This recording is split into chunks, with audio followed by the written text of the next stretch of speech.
Eighth. आज मैं आपको हिंदी में आपका टॉपिक समास पढ़ाने जा रही हूँ बच्चों।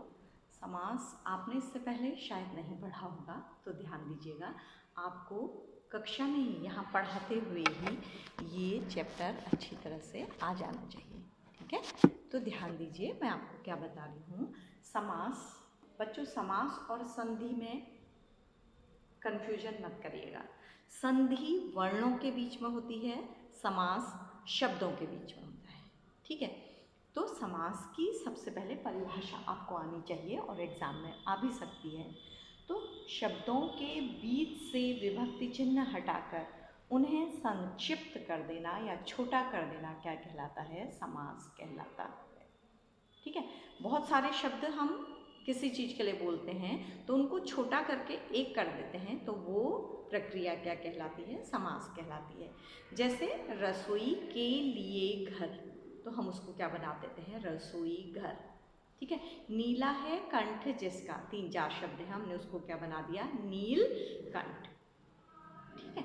तो ऐसे जैसे पुरुषोत्तम, पुरुषों में जो उत्तम हैं, तो हमने क्या किया? बीच के परसर्गों को या विभक्ति चिन्हों को हटाकर शब्दों को एक कर दिया या छोटा कर दिया, तो यही समास है। संधि में ऐसा नहीं होता था। संधि में वर्ण या व्यंजनों में परिवर्तन आता है बच्चों, ठीक है।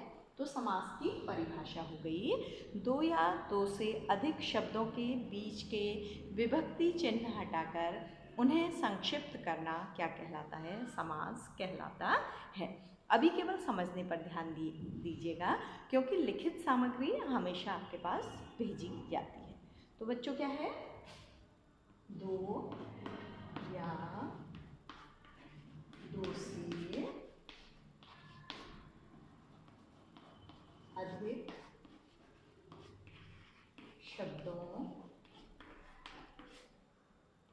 को संक्षिप्त कर एक साथ लिख देना या बोल देना क्या कहलाता है? समास कहलाता है। 1-2 उदाहरण भी दे दीजिएगा। हिमालय, हिम का आलय। विद्यालय, विद्या का आलय। तो हमने क्या किया? विभक्ति चिन्ह को हटाकर शब्दों को पास ले आए और उन्हें जोड़ दिया, ठीक है। तो ये प्रक्रिया समास कहलाती है। समास के भेद बच्चों, समास के 6 भेद होते हैं। घबराइएगा मत, मैं उनको इतनी अच्छी तरह समझा दूंगी कि आपको याद करने की ज़रूरत नहीं होगी। तो समास के कितने भेद होते हैं बच्चों? ये परिभाषा हो गई। आपको जो पहला क्वेश्चन भी बना एग्जाम में, वो बना कि समास की परिभाषा लिखकर 2 उदाहरण दीजिए। तो कोई भी 2 उदाहरण आप दे सकते हैं, ठीक है। अब समास के भेद, ठीक है बच्चों। समास के मुख्य रूप से 6 भेद होते हैं। आपके सिलेबस में भी 6 भेद हैं, तो उनको पहले, उनकी परिभाषा लिखने से पहले उनको एक चार्ट सा बनाकर इस तरह से लिख लीजिएगा, ठीक है। 2 यहाँ पर आएगा नहीं, तो मैं एक को नीचे लिख दूंगी, एक को ऊपर लिख दूंगी, ऐसे कर, ठीक है। आप कॉपी में अच्छी तरह से लिख लीजिए। ये जैसे है अव्ययी भाव समास। आपकी सबसे बड़ी कमी क्या है बच्चों? जो सही हिंदी लिखी है वो आप नहीं लिखते हैं, और आप समझते हैं आपने एग्जाम में सही काम किया है, और वो क्या हो जाता है? गलत हो जाता है। तो सबसे पहले बोलना और लिखना सीखिए, अव्ययी भाव समास, ठीक है। दूसरा है बच्चों तत्पुरुष समास, ठीक है। तीसरा है बच्चों द्वंद्व समास। कैसे लिखा जाता है देखिएगा, 2 है, ये भी 2 है, दोनों में व लगा हुआ है, ठीक है। द्वंद्व समास। फिर है द्विगु समास, ठीक है। फिर है कर्म धारय समास, ठीक है। फिर है कर्म धारय समास। अव्ययी भाव समास 1, 1, 2, 3, 4, 5। छठा है आपका बहुव्रीहि,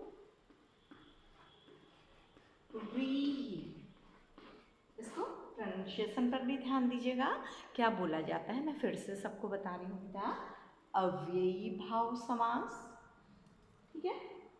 दूसरा है तत्पुरुष समास, तीसरा है द्वंद्व समास, चौथा है द्विगु समास, फिर है कर्मधारय समास और फिर है बहुव्रीहि समास, ठीक है।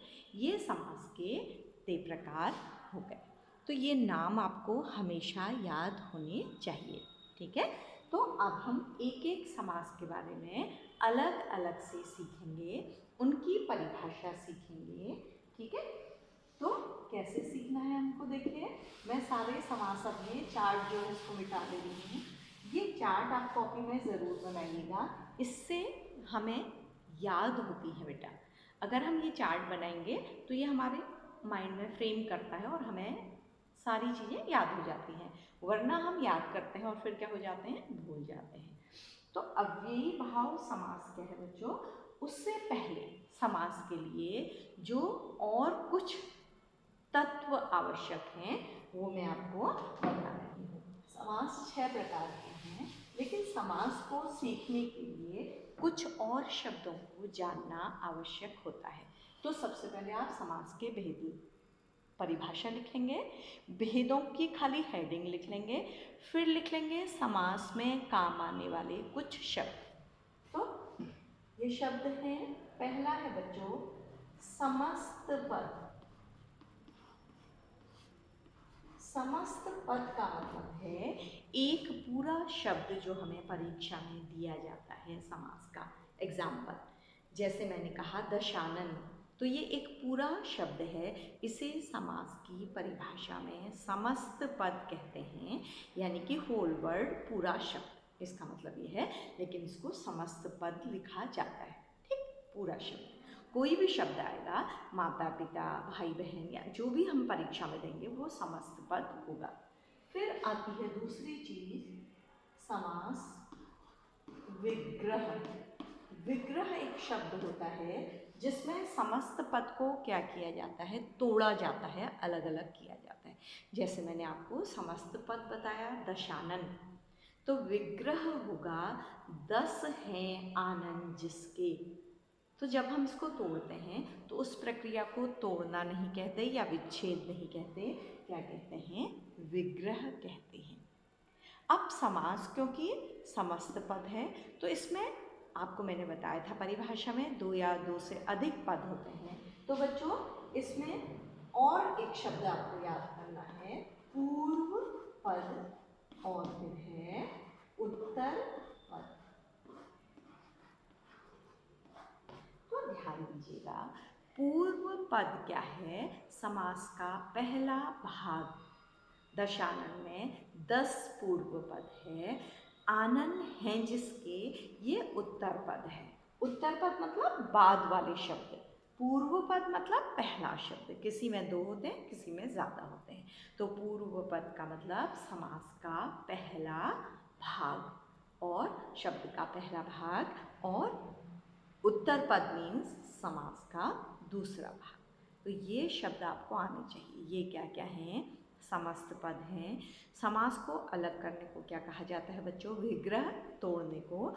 और इसके 2 पद होते हैं, पूर्व पद और उत्तर पद, ठीक है। रसोई घर में रसोई के लिए घर, ये रसोई घर जो है समस्त पद है, रसोई घर। विग्रह है रसोई के लिए घर, पूर्व पद है रसोई और उत्तर पद है के लिए घर। Is that correct? ठीक है बच्चों, आपको क्लियर हो गया है इतना? तो हम एक एक करके अब समास को समझेंगे। तो सबसे पहले मैं आपको समझाती हूँ अव्ययी भाव समास। ये समझ में आ गया ना? ये आपको लिखित सामग्री भेजी जाएगी तो उससे आप लिख भी लीजिएगा। जितनी हेडिंग यहाँ लिख रही हूँ वो आपको कॉपी में भी लिखनी है। सबसे पहला है आपका अव्ययी भाव समास।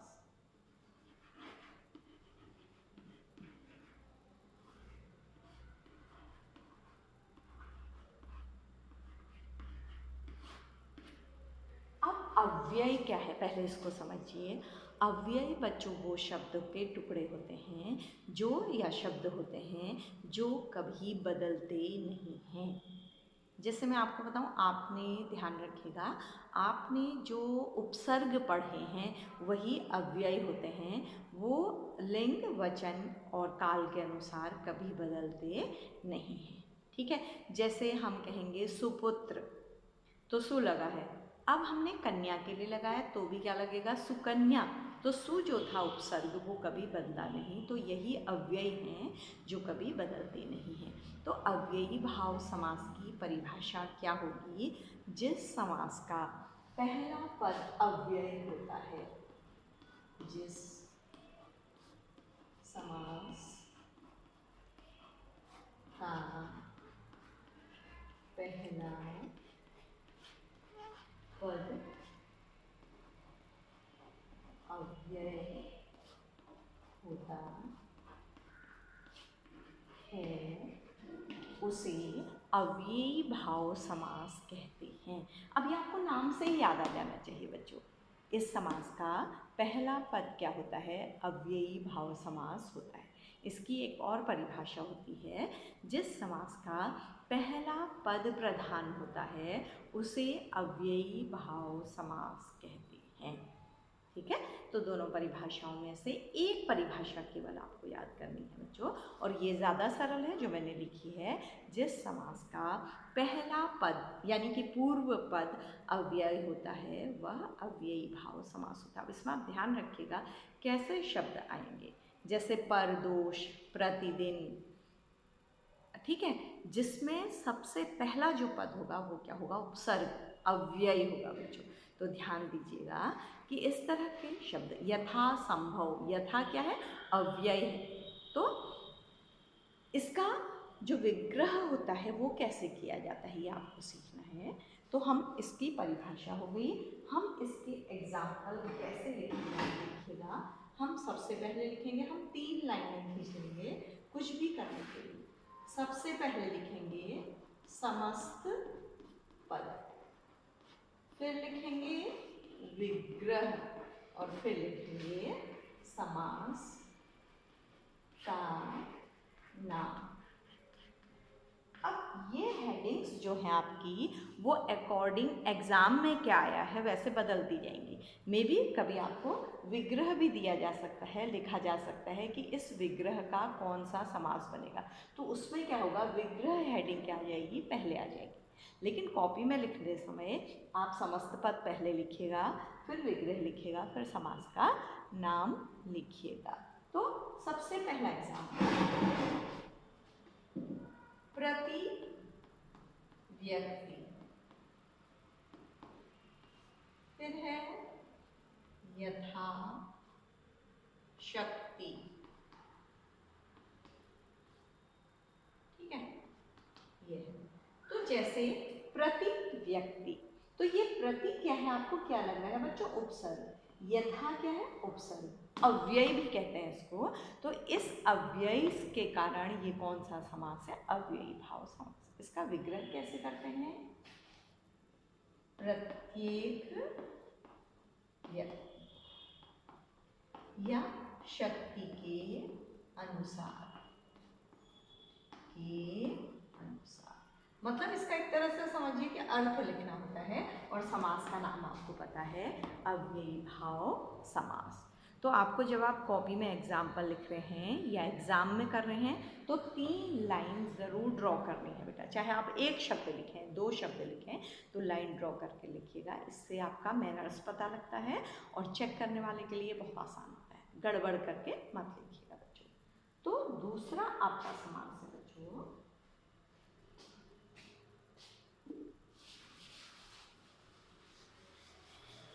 पहला समास। आपको समझ में आ गया होगा, जिस समास का पहला पद अव्यय होता है उसे अव्ययी भाव समास कहते हैं। दूसरा है तत्पुरुष। तत्पुरुष समास की परिभाषा बहुत सरल है, लेकिन तत्पुरुष समास के बहुत सारे भेद हैं और कैसे होते हैं वो आपके लिए बहुत सरल है। सुन लीजिए, तत्पुरुष समास में द्वितीया से लेकर सप्तमी तक की विभक्तियों का लोप होता है, मतलब छिप जाती है। तो जिस समास में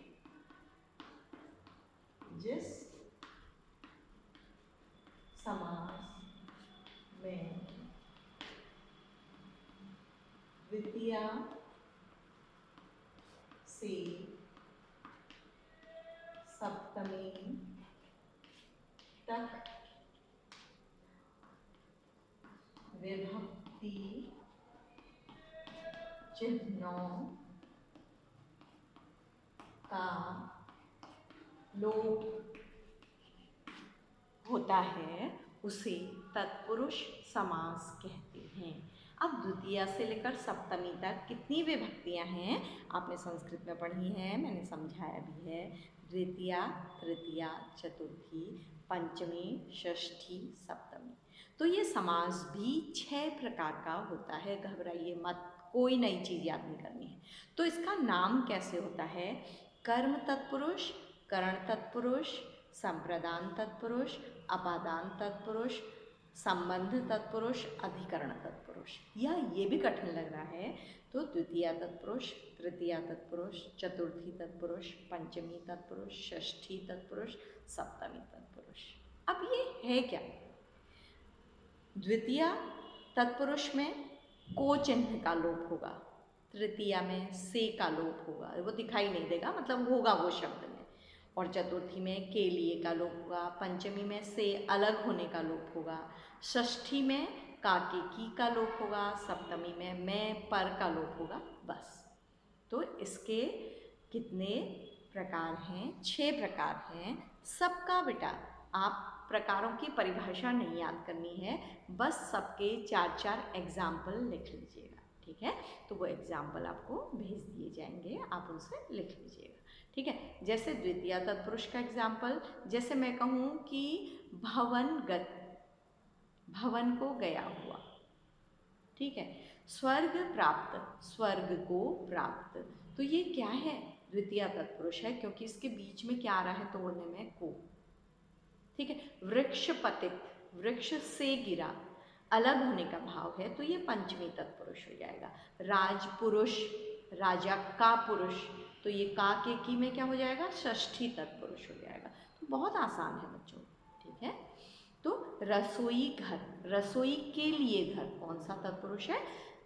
चतुर्थी तत्पुरुष या संप्रदान तत्पुरुष, ठीक है? हस्तलिखित, हाथ से लिखा हुआ, तो कौन सा तत्पुरुष है? करण तत्पुरुष या तृतीया तत्पुरुष। तो बहुत समझना आसान है कि आपको जिस विभक्ति चिन्ह का लोप होता है वही विभक्ति चिन्ह से संबंधित उसका क्या होता है? नाम भी होता है। तो इसे समझना बिल्कुल भी कठिन नहीं है। तो इस तरह से आज मैंने आपको 2 समास समझा दिए हैं। इनकी लिखित सामग्री आपके पास आ जाएगी।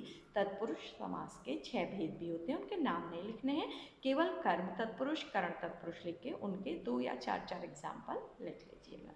तो बच्चों, लिखित सामग्री आपके हर समय तैयार रहनी चाहिए। आज की ये कक्षा मैं यहीं पर समाप्त करती हूँ। बचे हुए समासों को मैं अपनी अगली कक्षा में समझाती हूँ, क्योंकि एक दिन में इतना ही समझना काफ़ी है और ये आपके अगले एग्ज़ाम में आएगा, आपको पता है बच्चों। तो इस तरह से thank you class, thank you बच्चों। याद करिए अपना लिखित काम।